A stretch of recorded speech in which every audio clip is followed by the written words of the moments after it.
एक नवीन सिरियल आली आत्ता झी मराठीला.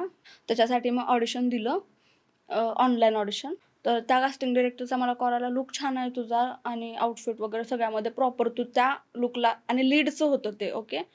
तर मी खुश झाले, की लीडचं आहे, चांगलं आहे, चांगलं एक डायरेक्ट आपण लीडमध्ये गेलो तर अजून भारी होईल ना, कारण साइड ॲक्टर परत लीड कधी मिळेल माहिती नाही.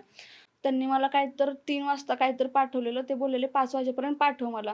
मी शॉप बंद करून घरी जाऊन रेडी होऊन मी ते ऑडिशन केलेलं.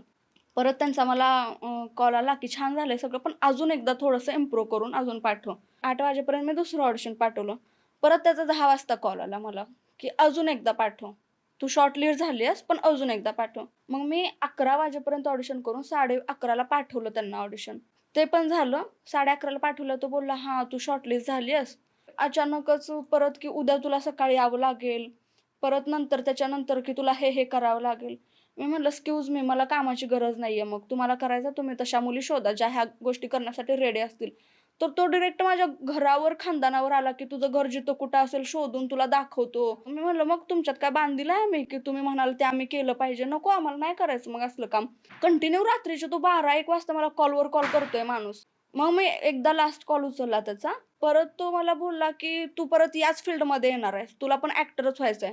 आणि ही इंडस्ट्री जेवढी मोठी वाटते तेवढी मोठी नाही, खूप छोटी आहे. कधी ना कधी तुझा आणि माझा सामना होईलच. मग दाखवतो तुला कोण कामं देते." म्हटलं, "ठीक आहे, मला मग या फील्डमध्येच यायचं नाही, एवढं घाण जर गोष्टी होत असतील तर." त्याच्यानंतर मी त्याला बोलले, की "नंतर तुझा कॉल आला तर तू, मी आणि पोलीस असतील.